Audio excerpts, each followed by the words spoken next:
안녕하세요. 예쁜 건 우리지 우리뷰티TV의 김성찬 원장입니다. 오늘은 가슴 축소라는 단어를 나무위키에 검색을 하고 설명을 좀 해보려고 하는데요.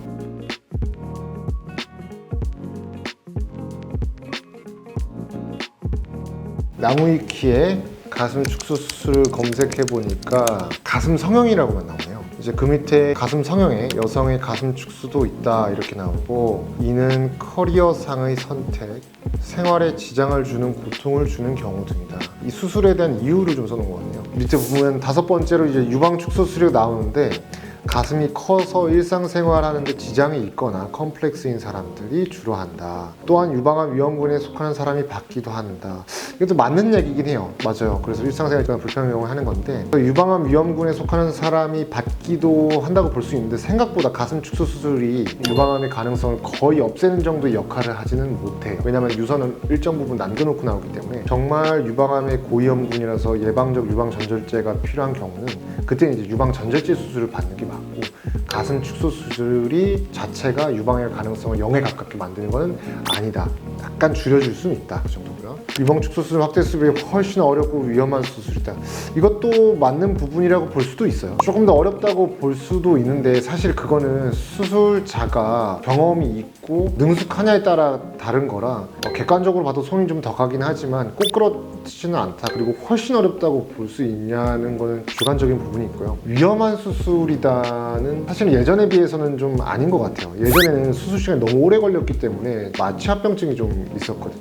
8시간씩 이렇게 걸렸는데, 요즘은 가슴 축소 수술도 수술 장비와 테크닉이 워낙 많이 발달했기 때문에 한 2시간에서 4시간 사이면 다 끝나거든요. 그래서 수술 시간이 많이 줄어들었기 때문에 예전에 비하면 위험성은 상당히 줄어들었다. 일반적인 성형외과 수술하고 비슷하다 이렇게 말씀드릴 수 있을 것 같아요. 멀쩡한 신체 조직을 수술 후에도 보기 쉽지 않도록 자연스럽게 잘라내기 때문에 힘들다. 근데 멀쩡하다고 볼 수도 있지만 멀쩡하다고 보기 어려울 수도 있고, 워낙 많이 처져 있고 큰 거를 이제 멀쩡한 조직이라고 표현하기 어려울 수도 있죠. 사실 크게 불편하고 미용적으로 상당히 문제가 되는 부분이라고 볼 수도 있습니다.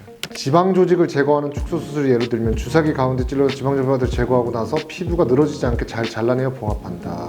이 과정에서 못해도 유두와 가슴 아래를 잇는 일자 형태로 길게 절개해야 한다.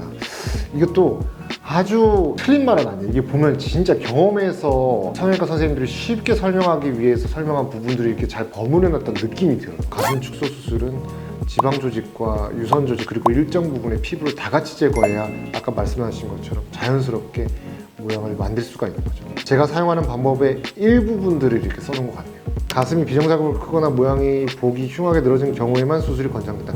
이거는 맞는 얘기긴 해요. 어떤 경우에 제가 수술을 많이 권하지 않냐면, 약간 좀 짝짝인 것 같아가지고 수술을 한번 해볼까 이런 말씀하시는 곳이 좀 많아요. 제가 수술 굳이 할 필요가 없다고 말씀드리는 분들 중에서, 가슴은 눈이나 이런 얼굴 부분하고는 좀 달라서 좌우의 비대칭이 심한 경우는 당연히 합니다. 심한 경우는 당연히 해야 되겠지만 어느 정도의 차이는 권하지 않아요. 대칭, 비대칭만으로 하는 경우는 심한 경우가 아니면 좀 드문 편입니다. 흉터가 없는 성형수술은 없지만, 특히 유방 축소 수술은 많이 축소하면 그에 비하여 큰 흉터가 남는 것도 사실이에요. 흉터 관리를 잘 하시면 눈에 띄지 않게 되는 경우가 또 많아요. 제가 흉터 치료를 오래 해드리지만 객관적인 흉터의 길이가 가슴이 클수록 좀 더 길어지는 것도 사실입니다. 다시 이래 보면 유방 거상 수술이라고 있는데, 그거는 주로 처진 경우고, 사실 가슴 축소 수술하고 비슷한데 피부를 주로 제거하는 거고, 너무 피부만 남고 가죽만 남았다고 표현하죠. 그런 경우는 거상 수술하면서 동시에 또는 6개월 정도 있다가 따로 보형물 넣는 경우도 있어요. 오늘은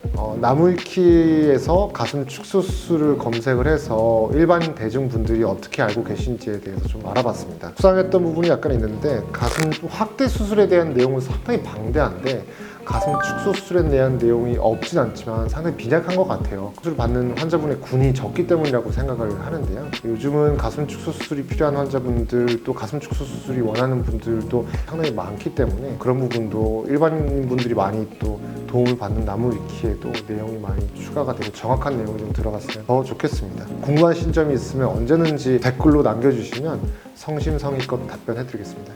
여기까지 예쁜 건 우리지 우리뷰티TV의 찬생이었습니다. 다음에 또 더 좋은 컨텐츠로 찾아뵙도록 하겠습니다. 감사합니다.